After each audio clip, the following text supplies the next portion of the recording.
Excited to have Cubs pitcher Jordan Wicks with us. And first of all, thank you for stopping by and talking to us. Uh, when you go through college and you're pitching and you get drafted and you're trying to develop yourself as a pitcher, what is the major league debut like? Because obviously we saw the results, we saw all the strikeouts, and it was historic. What is the experience like for you? Yeah, it's unbelievable. The biggest thing for me was just I wanted to be able to have the people there that played, a huge impact in my life and getting there. And so we had a big group that came in, and I extremely appreciated them making that trip all the way. They made that moment even more special for me. Had tons of family coming in, so just being able to be around them and share it with a lot of the people that made such a huge impact on me was what made it like as special as it was. Obviously, getting to share that moment with the guys and the teammates, they were incredible. They made it, worthwhile, and so just it was a dream come true. And with that, like outside of like the whole month that you were up, outside of even just some individual success, just how do you feel like that month really benefited you at this point in your career? Yeah, I think the biggest thing, because I always wanted to, when I kind of like mapped out my career in a way, I kind of thought, okay, the spring of 24 is something where I want to come in and kind of compete for a job. That's kind of where I realistically thought, okay, this could be, because you think last year get up to double A, triple A, and then come into spring training this year, hopefully with a big league invite and, do all that stuff. But then getting to have that time up in the bigs already, it just gives you that comfort of, okay, this is what it's like. This is what works there. This is what doesn't work. And just being able to have that familiarity going to the off season shows you, okay, this is what I need to work on in the off season. This is what I was good at and need to build off of, and this is what I need to like kind of figure out. And where actually did that? You mentioned how you thought maybe spring 24 was the realistic one. When did you first kind of get an indication like September 2023 might actually be realistic? And did that drive you even more throughout the season? Yeah, I think it became realistic about like halfway through my time in AAA, because if you looked at like most of the time last year, I didn't think last year was realistic that much because you had a pitching staff that was pitching so well for the first three-fourths of the year, and everybody was staying healthy, which is awesome. It's really what that's obviously what you want out of the pitching staff, but then you run into injuries, which injuries do happen. It's part of the game. It's built in there. And so, whenever that happens, a lot of it's about, who's pitching the best at the right time. We had a couple injuries in Iowa. We had, a couple in the big leagues. And so, something that looked so far away when I first got to AAA all of a sudden was like, I might be the next guy up here. And so, just being able to have that, and it really just kind of motivated me those last couple outings to just keep going, just keep plugging away. And I just felt, really close. Have you seen the movie Hoosiers? Mhm. You know the scene where he's like, "Oh, look at the baskets, the same distance, the gyms, it's all the same." So what in your 7 starts did you say, "Okay, this is the same as when I pitched at K-State. This is the same as when I pitched in the minors." And what did you get back afterwards in the offseason look and go, "Well, I didn't expect that. That was different." Yeah, so the big thing for me where I really kind of like settled in and realized that like it was the same game I'd been playing this whole entire time was, about that first inning in Pittsburgh toward the end of the first inning where we punched the side to get out of it. And we just, things weren't working real well to start, which was fine. And then we just started throwing changeups. We went back to the bread and butter and we just went back to what our strengths were. And, they gave me a lot of confidence like, okay, we got this established. We got out of that inning. And now, once we found that groove a little bit, we started to expand to other things, throwing the cutter, throwing the sinker, throwing the curveball, all this sort of stuff. So just being able to have that bread and butter to go back to was huge because it just allowed me to settle in, allowed me to get that comfort. Yeah, and did you you're able to settle in and get comfortable, obviously, but was there anything you had to change quickly after that first start or at the first couple starts that you're like maybe what was working in AAA may not be working as well in the majors? I got to adjust a little bit.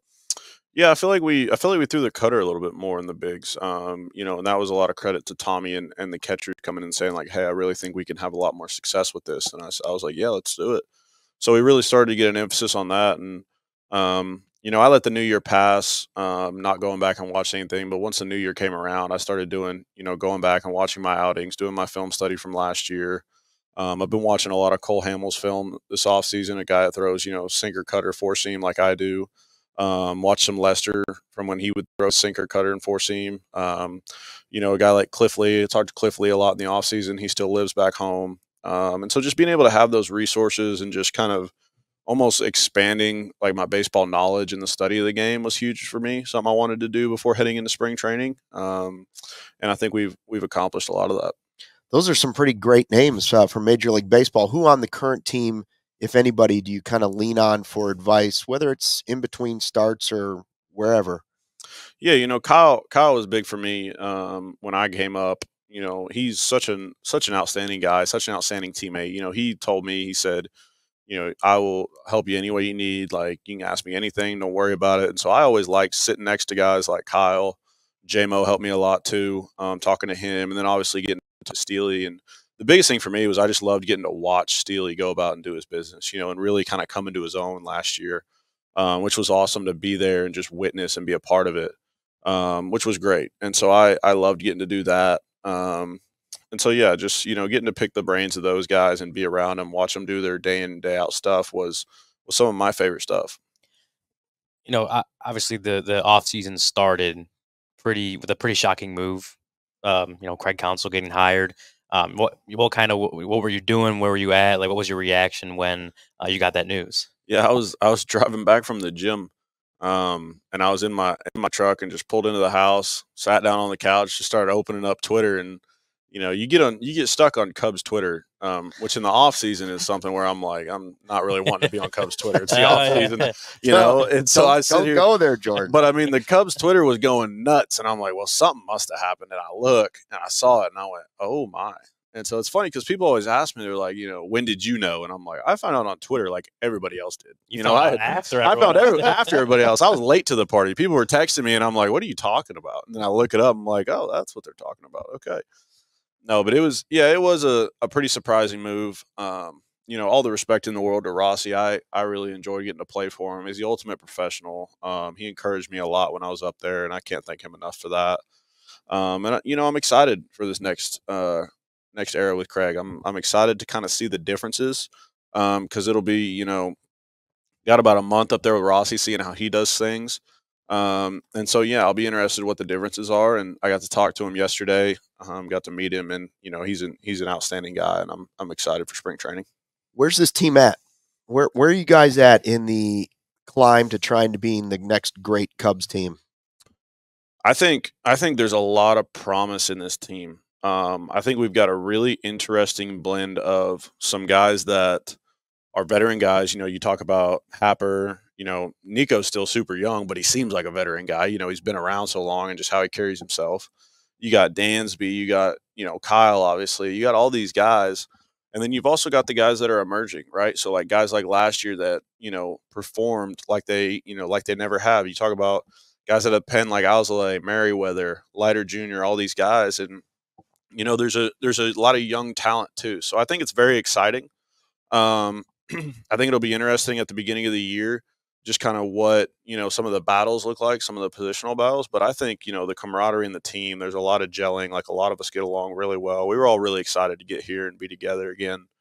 And so, yeah, I'm excited for the team. I think, the Bush and Almonte move is a really exciting, lot of potential type of move. And I'm really excited to get out to spring training and see what those guys can do. And with, obviously the Shōta Imanaga signing the other day, being someone that's, a candidate for a rotation spot in spring, injecting him into that mix. I don't know. What excites you about that? What do you think that could bring to you guys? I'm excited to get to watch, another left-handed pitcher do his thing. And especially a guy that it's such an interesting move too, because I really don't know much about him, because, you don't see much about him. So I'm excited to get to see him like pitch live, and what it looks like and how he does stuff. And because it's such like a cultural difference, in Japan, like I'm really interested like how different he does things just from like his day-to-day stuff. And so I'm really excited to see that. I thought it was a really good move, from the front office standpoint, bringing in a guy like that. I think it, gives a lot of edge to our, rotation. And I knew there was going to be a competition coming into spring training for the job. Like, I knew I was going to have to compete for it. I'm not the one who's going to sit here and feel like, I'm entitled to anything, because you're not. It's a competition, and I love that. It's an iron sharpens iron type of deal, and it's the best thing for our ball club. I love that, because I feel like we've heard for years that pitching is where this next wave, not that there aren't great position players coming too, but there's a lot of pitching in the pipeline coming up. And do you feel like even going back to minor league time that you guys have kind of pushed each other in that way, but in a good way? Oh, absolutely. I thought we've, I've been a part of some really good staffs coming up, and we've added some good pieces too. So, just being able to have that depth, and you've also, I think, got an interesting, swing of guys to where like they could start, they also could pitch out of the bullpen. You know what I mean? So it's like it gives you some flexibility there with the staff, and I think. One of the most interesting things I think is going to be this season is, or at least that I saw down the stretch was Nesky out of the bullpen. I mean, the guy was bumping 98 in Atlanta at the end of the year, and I'm like, holy cow! I'm like, this guy's going to be pitching in the 8th inning if he ain't starting. You know what I mean? Like, and it's just, I love getting to see him kind of gain that confidence out of the pen because I know it was an adjustment for him. Like I talk to him all the time. He's one of my good buddies, and so I feel like down the stretch last year, he really kind of. I don't want to say figured it out because that's such a cliche term, but I mean, he kind of did. He got into like almost like his relieving groove a little bit, and I got to see him do that, and I thought it was really cool. And that's talking about the future, but fans want to know now, 2024, what's happening. When you look at this team, when you look at the guys in that clubhouse, guys that may be coming in, what should fans expect from the Chicago Cubs in 2024? Yeah, I think it's a team with a lot of energy, a lot of camaraderie. And I think we're really 1 or 2 moves away from really being a special team. You hear Jen them talk about it all weekend. They want to add some bats. And I'm a pitcher. I don't know enough about that to really make that much of a difference. I can tell you, offense is never a bad thing. Excuse me. But yeah, I think adding a bat like that, like a belly or something like that would be awesome. Do you still wish you could hit? Do you wish the DH, or do you like the DH? I love the DH. I do not want to get in the box. I watch these dudes start throwing 95, 98, and I'm like, yeah, no, I'm good. You're good being on the other side of that. I'll sit in the dugout. I'm fine. What do you like to do in your off season when you're not working out, going to the gym, and getting those things done? What do you like to do when you're just being you? Yeah, I play a lot of video games when I'm home, online with some of my friends and stuff like that. We'll host like little poker nights at the house where it's just, me and my buddies. Cause I love doing that because we can all sit down, all talk, have some fun. We normally do it, watching Thursday night football or something like that. Just anything I can do with some of my friends back home and just hang out and just be around the guys is something I love to do. And now it's officially back to business, or in a couple weeks. It is. I know. I'm excited. We are too. Thanks for coming by. We appreciate it. Hopefully we do this during the season. What do you think? Yeah, every Stop year. by, talk? Just let me know. All right, let me know whenever. Thanks, Jordan. Awesome. Thanks for having me. We all silly like the mayor.